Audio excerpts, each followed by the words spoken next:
Hello, everyone. So, this is episode 1 of the podcast series. And the reason I'm doing a podcast series is because sometimes there are topics that are worth talking about, but are not worth actually sort of making a full blown video on getting the webcam out and discussing them. Not because the topics aren't important, because as we'll find out, this really is quite important in the world of TCGs. But because it is not the kind of thing that I really am super bothered about, and I don't think many people really will be past this month, shall we say. A lot of the other videos that I've done have tended to reach other audiences after a while, and I think this one is going to be very time locked. I think this is going to be time specific, so topics like this, which there are a couple of videos that a couple of topics rather, that I have in mind, they will be podcasts instead. So, today's topic is Palworld. Palworld TCG specifically. Everybody is going absolutely crazy for this TCG.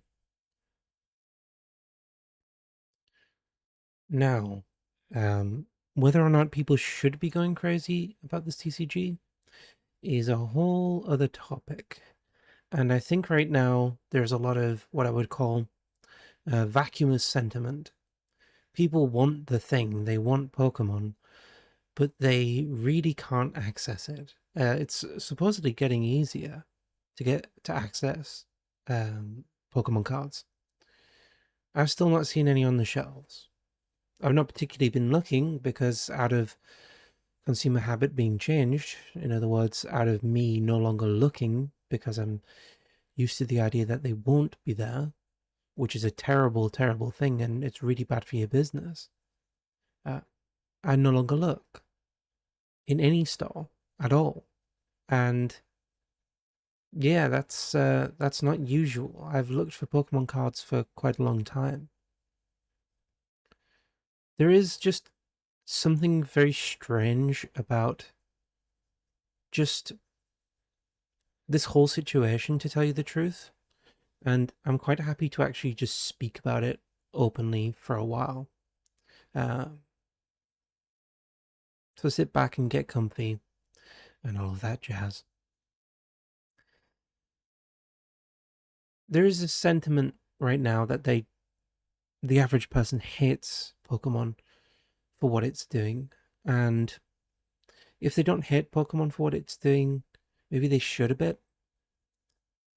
Most people are sort of getting very apathetic, very mad, very confused even, and some people are also trying to find ways around the problem without going to scalpers. Some people are paying the scalper price. But Palworld comes along and it has characters that are very similar. Palworld, if you don't know, is developed by Pocket Pair, and it is a game that literally was designed to push back against the kind of monopoly that Pokemon and Game Freak have on creature collectors. And it was a sort of like fan developed reimagining what if Pokemon had guns and that kind of thing. And it is interesting to me that this has received so much popularity as a series because Pokemon with guns is not a particularly saleable idea. What if Pokemon was GTA, as some people have sort of framed it? Uh, but that isn't really fair to kind of say, I don't think. It's too easy to count it out. But the TCG is a whole other beast. Yes, it carries over many elements of the game, the video game, but it is the kind of strange attitude that the TCG has towards mechanics and the fact that dealing damage does not necessarily knock out a pal. I believe they're called pals in this game. And lots of just strange micro mechanics that I think they're not going to really stand the test of time, in my opinion. Now, people are desperate for something. People are desperate for a kind of, shall we say, reprieve. They want to collect something. But Yu-Gi-Oh! Doesn't make any money, and Naruto's sold out, always, forever. Gundam's that weird Japanese thing. Not like Pokemon isn't Japanese, but, people are kind of stupid. People don't want to collect something that's so different from what they've always got. And if these cards look a little bit, even a few percent like Pokemon, the gameplay is a little bit like Pokemon, they're happy to play it, and they're happy to collect it, and they are happy to scalp it. Yes, there are reports of boxes going up to $200 now of the first set, and the second set is, I believe somebody said it's 200 to 250. That's insane. This game is a cash grab, and I mean that in two senses. One, in the traditional sense, which most people will not like because most people are trying to invest in it. But in another sense, there is something just more pernicious and more obvious about what it's trying to do. And what it's trying to do is really, really kind of crap, to tell you the truth. It is trying to capture a disgruntled audience and give them the other option in a kind of another ecosystem. And it won't work because, as I said, the mechanics are different. The gameplay, from what I've seen and heard and understood, and we've went through the rules together, myself and my friend, there is no kind of flow to it. It's a standard Bushido Road game now. Bushido Road, they produce a lot of games, all right? That's all I'll say. Hell of a lot of games, and not a lot of them are successful. Some of them are very, very successful, like Y Schwartz. I believe Y Schwartz is Bushido Road. Don't kill me. But it is evident to me that there's just something cynical about it. There's something very cold about what is going on right now with Palworld. And it kind of saddens me a bit because I just don't know if people are going to clock on to what's happening. I don't know if people are going to realize that nothing actually lasts forever. You can't just jump from one thing that was popular into the next thing. We're going to move on to investing and that kind of side of things right now. So, when it comes to investing and people are dumping Pokemon for Palworld, Palworld is a terrible, terrible thing to invest in.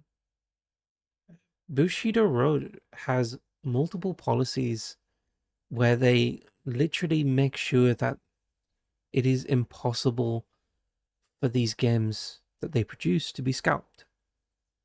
It is impossible for these games to be long-term withheld and be unplayable. They just print forever. And that seems to be the policy of a lot of companies these days. And the reaction to that from bigger YouTubers is, boo, you suck, why are you not letting us make stupid amounts of money? Well, from a TCG creator perspective, I think it makes sense. It makes sense to make your game as available as possible. You want it played in countries all around the world. You want it played everywhere. You want international printings. You want the rare cards to not actually be that rare, because the money is yours to keep. But a perennial kind of attitude towards printing cards makes another problem. If there isn't a good set rotation, then nothing is going to feel fresh. You end up in a situation like, unfortunately, like Yu-Gi-Oh! I hate to say it, where the only transition is power creep. The only change to the system is power creep. New cards that are more strong, new cards that are more able to destroy other cards, new decks that are so convoluted they require a PhD, a master's degree, and perhaps a second PhD. It's kind of unbelievable. And when things get this crazy in TCGs, new fans don't don't really pick it up. The only people who are picking it up is nostalgic people and people who are desperate for something. It was perhaps the first TCG they ever played, so they're more than happy to play it forever, a bit like the Yu-Gi-Oh situation. And if that's what's going to happen, well, the game's doomed already. Now, from a collector perspective as well, that is really bad because when there are no desirable cards, there is nothing to try and chase. There is nothing to try and get.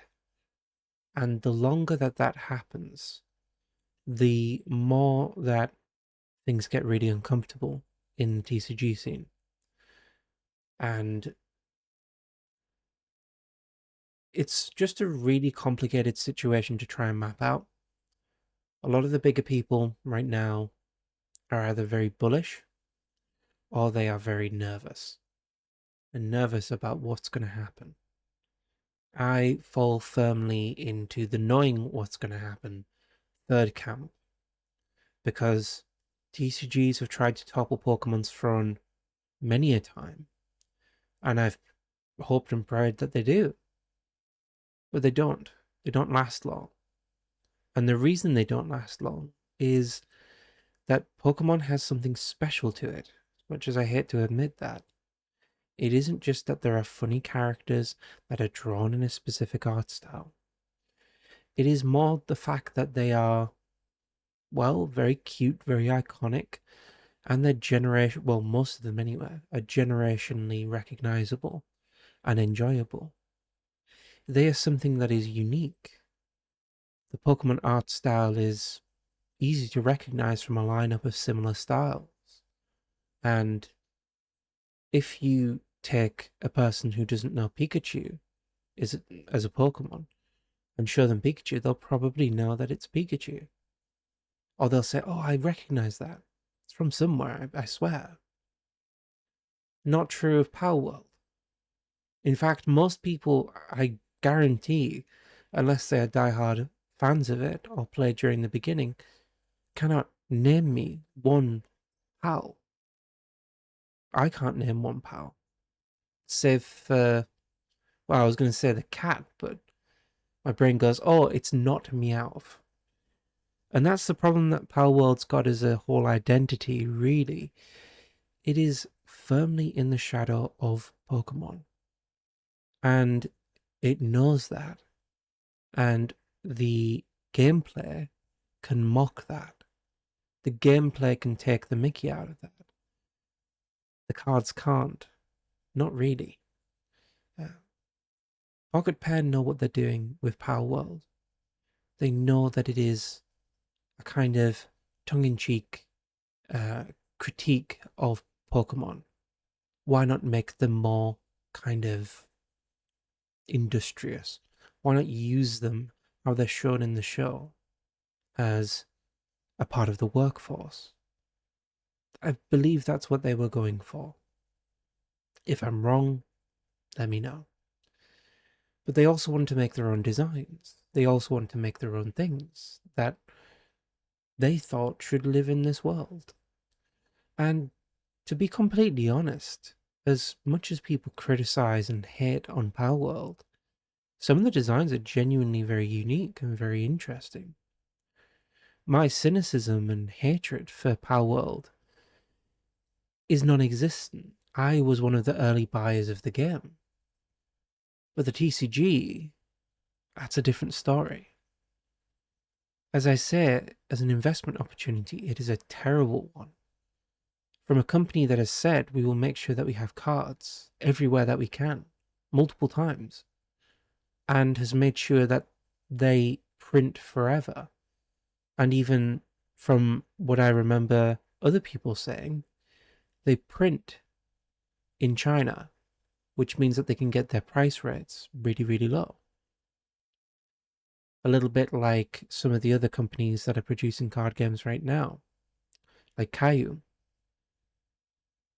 They are producing the My Little Pony TCG, and the cards are going to be dirt cheap, and they're going to be printed forever because it's Caillou, and they've already been printing forever. The My Little Pony cards came out a long time ago in China. The reprints never stopped. We can still buy every single card from the first set in Chinese. So it's really kind of crazy.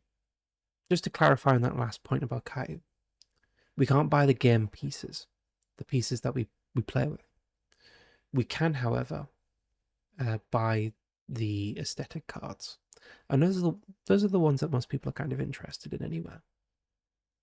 But that aside, when we look at company sentiment, they've told us what they're going to do. Just like Ravensburger told us what they're going to do when it comes to Lorcana. They literally have said, we want copies of the card game, the TCG, in every single home. Well, it looks like they're getting pretty close to that goal, doesn't it? And that obviously means infinite reprints. And with infinite reprints comes, well, collectors get displaced a little bit. I'm sorry that you don't get your 3,000, 4,000, 5,000 pound cards. Boo-hoo. And this is a more broad kind of problem in general. Collectibles have been seen as something that is rare, that is something that is unusual. The rarest cards in most TCGs are usually severely overvalued and are really, really not that important when it comes to the actual game itself.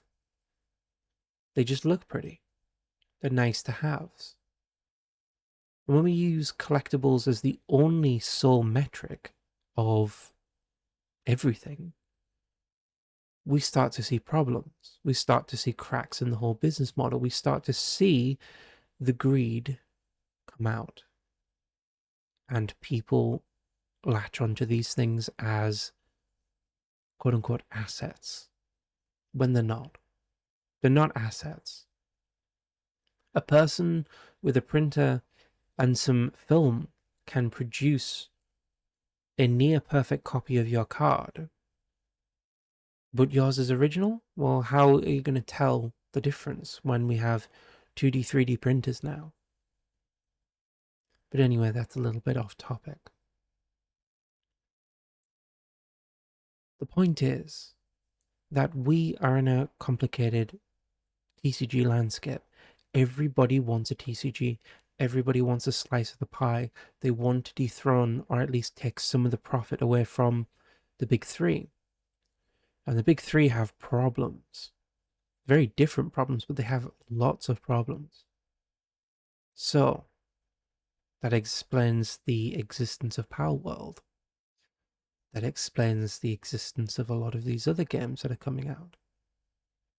And some of them are good. Some of them innovate. Some of them have creative people behind them. Others are cash grabs. Others will take your money and run. It doesn't cost a lot to print these card games, actually. Not really. Not when you're printing at scale. But when you are printing as a small company, it obviously costs a lot more. None of these are small companies from what I've seen. And a lot of them are using quite cheap printing technologies to produce the cards. This game will be printed forever. if you invest in Palworld TCG, or maybe Palworld CG, I've seen it be called, there is a very good chance you'll lose all of your money. Very, very good, actually, because of two things. One, as I said, they'll print forever.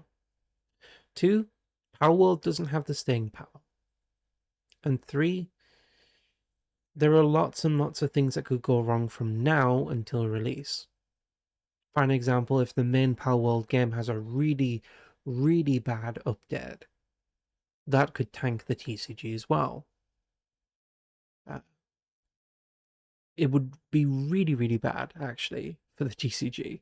And actually, we shouldn't hinge anything on the existence of this TCG, because there are so many retired Bushido Road games and so many retired sets that just from the perspective of they don't print forever, the good ending for the scalpers, shall we call it, we still lose. We lose everything. We lose the money that we invested in the game because it got devalued, it got completely squashed, and the prices didn't go up because Pokemon recovered. Because the print runs go up and they actually realize, oh shit, we should actually print the game not like it's an asset, a rare thing, and we should print it as game pieces. Well then, what are you going to do? Palworld's going to be sitting in the corner going, well, our game's a little bit complicated for people, a little bit weird and a little bit simple for other people. It's going to be the weird kind of child in the corner of the TCG scene. And people will laugh at you, I feel, within 4 or 5 months of this game coming out, if you walk up to people and say, I'm selling Palworld cards, or I'm trading Palworld World cards. Do you want to trade too? Another problem as well is mechanics-wise. I apologize if this is a bit scattered all over the place. I didn't make my usual list for this one. This is just free flow thoughts from my mind. But another problem is that there is so much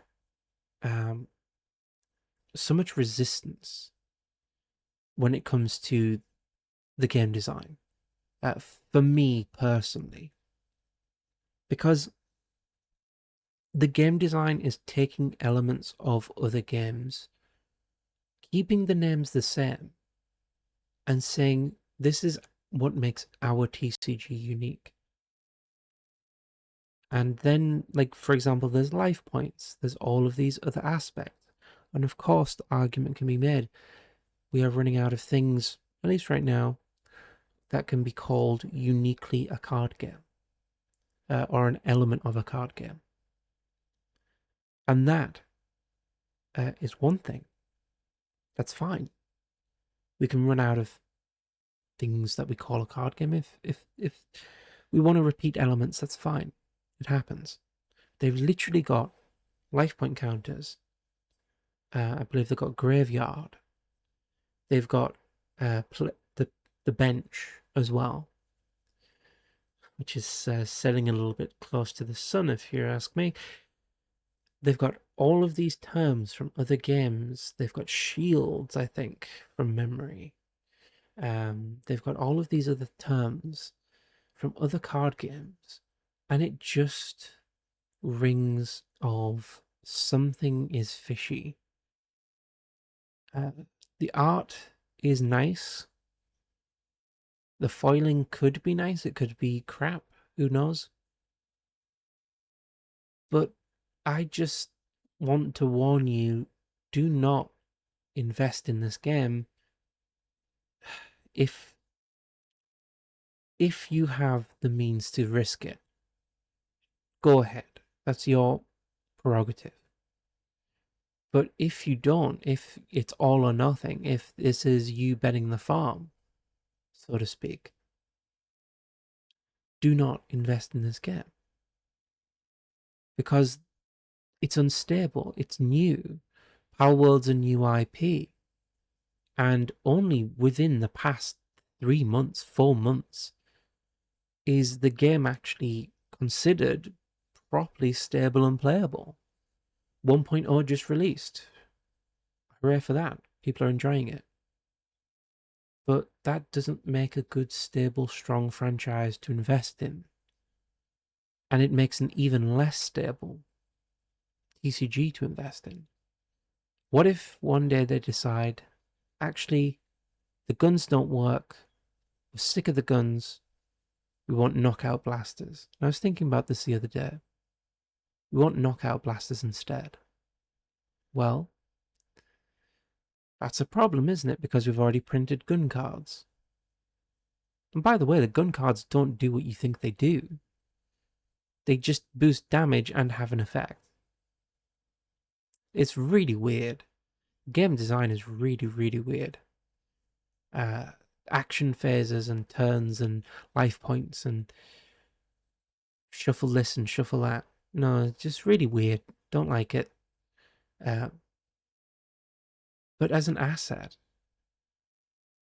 really bad. I think it's really bad to invest in. Just full stop. Of course, the hype train is the hype train. Nothing can stop the hype train. This is how it goes forever. We are always making money until we're not. And we are always successful until we are very, very unsuccessful. And indeed, people will flee like rats on a sinking ship. Now, is it a shame? Yeah. It's a shame. It really is. Because something does need to dethrone Pokemon. Something needs to show them, actually, your fans are willing to play something else. Just like Palworld did in terms of the video games. And people are banking on it. People want it. They need it to be good. I've seen comments from the Palworld TCG's videos where they've said, I need this to be good. Don't fuck this up. Please. And of course, they haven't. They haven't messed it up. I don't think they have messed it up. It's too early to say, in truth. But I do think that they've made a really complicated, but also, as I say, a simple game that doesn't have the universal appeal of Pokemon. I can teach a 4-year-old how to play Pokemon in 5 minutes. I can teach a 95-year-old how to play Pokemon in 5 minutes. That is what makes it universal. The rules of this game stumble over themselves so many times in that video that I was like, wait, hold the fuck on. What do you mean? What do you mean by this? And I was like sort of live reviewing it with my friend. I was like, right, I've played many TCGs, many different formats, many different rule sets. And this just feels like you are cobbling stuff together. This just feels like you are completely mishandling how you're going to structure this game. And I do believe that's what's happened. Bushido Road has took every element, simple, complicated, whatever, merged it into a sort of functional game, and they're hoping to fix it within successive releases. That's a real shit way to run TCG, but it is in line with the early access model of a lot of other games. I believe we'll probably end up with 6, 7, 8, 9 different reprints of the shotgun, reprints of the pistol, reprints of this. Because of course they come in steel, they come in bronze, they come in ornate decorative forms, they come in all of these different forms. And it's going to become like, well, okay, well, how many times can I collect a shotgun? How many times can I collect, a Palball? And this is as well a problem. There is a design language that Pokemon follows really closely when it comes to their cards, and I've done a little bit of sort of game making stuff myself and tried to get my head around the mechanics just as an exercise. Why things do this, why things do that. I do the same with sorcery, I've done the same with magic, I've done the same with lots of other things. Pokemon has a specific design philosophy when it comes to what their cards do, what their cards can do, and what their cards can't do. Palworld is a wild card. There is no rule set for what it can and can't do yet, because the game ain't done. The game ain't finished. They're constantly expanding outwards. And that's really good in one way. And in a sense, Pokemon is also expanding outwards constantly, but the rules are the same. A trainer that is able to do one thing, say draw 3 cards, discard 2, is a consistent, understandable effect. I keep going back to it, but a shotgun that is able to deal 6,825 damage, and then it also does this effect, and then if you tap it, it does this effect. That's not good card design, and that is a common card that you are making and playing with, and you are making your pals produce these weapons for you at the workstation. Well, yeah, you see what I mean. The complexity is building and building and building, and not in a good way. In a way that makes me kind of go, oh God, I don't want to play that. I really don't want to. And maybe you feel differently, and you're more than entitled to. In fact, I hope some people are really, really hyped, and I hope this is their game. But far from a complete collapse, I think Palworld TCG, or Palworld CG, as it may be called, is in fact going to find an audience. I know that's a bit surprising, isn't it? Considering I've just spent the whole time slagging the game off. But in truth, I think this game is going to find a target audience that will love it, adore it, treasure it, and give Bushido Road a lot of money consistently. I just don't think it's the cash cow that everybody wants it to be. I don't think it can sustain that, actually. And I think it, in truth, from how they've designed it, from the cards they've made, from the lack of chases that I've seen, and the lack of like really nice, shiny, appealing cards that people might want, I think they've designed this to be as accessible as possible.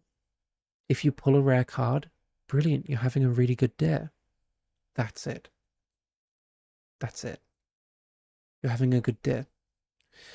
Not, you are now rich. Beyond your wildest imagination, little Timmy, age 10. No, you are, in fact, just having a good day, and that's it.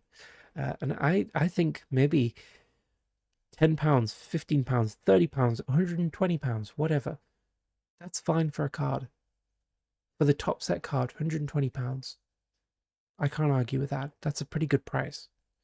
If you were to sell it. Because it's quite rare, and you've got to cover the cost of the $50 of that it costs to get a box of Palworld, Palgia. I think, but I can't remember what it's called. The first set, something Palgia.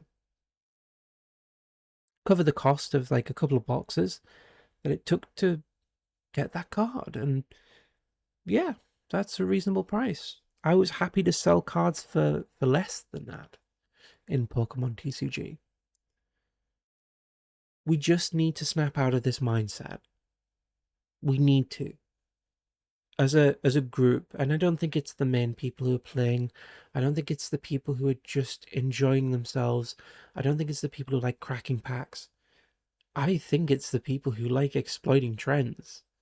The sneaker bros, the tech bros, whatever you want to call it. I think it is genuinely the people who need a thing to profit from. The Logan Pauls and the Jake Pauls and all of these kinds of people and all of the people that they've spawned, the greedy, greedy people that they've spawned, they are the problem. The addictive nature of collecting and profiting and making sure you have yours. Greed is what it is. Quite simply, it's greed. And it doesn't last forever. It can't last forever. Eventually, there isn't enough water for everybody to drink from the well. It dries up. And when it dries up, I'm not saying Pokemon has, it's quite close to its peak. It's about to reach the drop off. Even a rather prominent, larger YouTuber has said so. Not that we can be fully informed by what other people are saying, but the sentiment is changing on Pokemon. And it's changing towards, unfortunately, this game, Palworld. And I think a lot of people are going to get hurt. A lot of people will jump ship and try their darndest to get complete and total access to all of the cards that they can, just in case one of them peaks. The scalping's already begun. More than likely, the starter decks will be fully readily available because I think they are very cheap to produce, to tell you the truth. And I won't say anything bad about Bushido Road.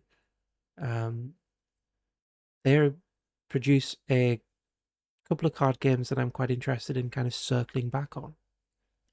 It isn't their fault. It isn't always the company's fault. It's a hard concept to kind of get across to people. Just because Pokemon is evil and Konami is fucking greedy doesn't mean that every TCG company is evil and greedy. There is nuance in this world. And that happens to be the case whether people like it or not. I think Bushido Road's doing actually a pretty damn good job. I think printing forever is probably a bold strategy, but it's interesting. It's certainly a strategy, and it makes sure that the cards are in the hands of the people, and rarity and scarcity are kept in mind. And it is a policy that has both worked and failed in the past. Konami, for how it has succeeded, and there are a couple of really, really quite prominent examples I could use for how it's failed. Pokemon is one of them. Pre 2024, all of the sets were overprinted by people's estimations. I remember seeing boxes and boxes of, is it Soaring Skies? And lots of other things like that. I think it's Soaring Skies. Don't get me for the details, by the way. It's been a while since I've looked at Pokemon. Yeah, I saw lots and lots of boxes of sets that were supposed to be really popular sitting on shelves. And they just weren't moving. They weren't selling singles, they weren't selling anything. Closing remarks on all of this.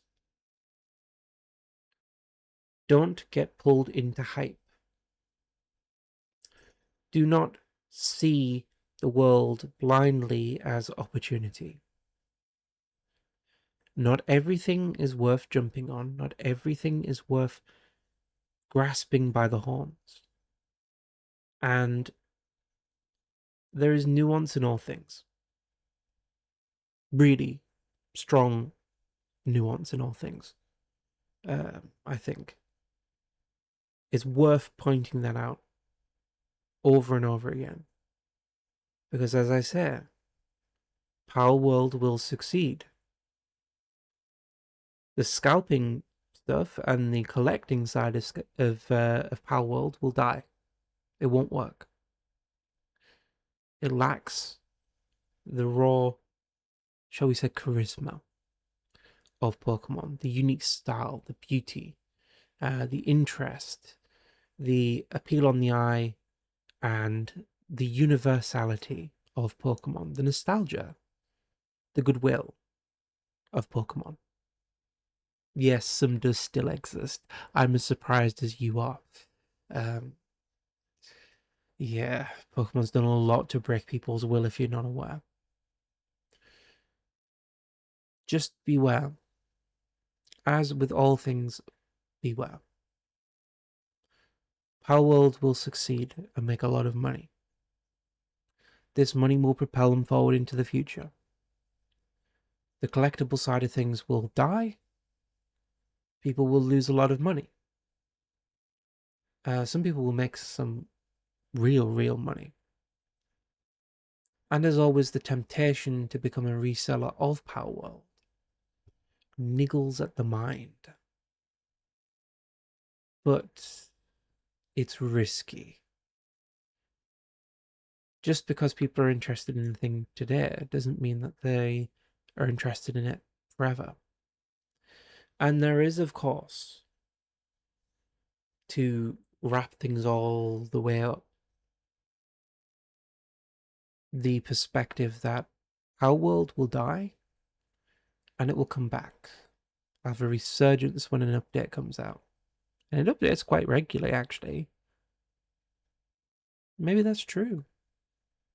That's looking too far ahead into the crystal ball for me. I just see a new TCG. I see desperate people who are foaming at the mouth for a collectible that is worth money. Spoiler alert, most of them aren't. They don't last very long. But some of them do. Some of them really do. Some of them produce some really strong entries, and people get impressed by them and fall in love with them, and they really like them and want to collect them and keep them. But as I said, Palworld does not have the staying power of Pokemon. So buyer beware. That's it for me. That's all I have to say about Palworld. I don't think I'll be covering it in the future, unless something absolutely insane happens. Thank you very much for listening.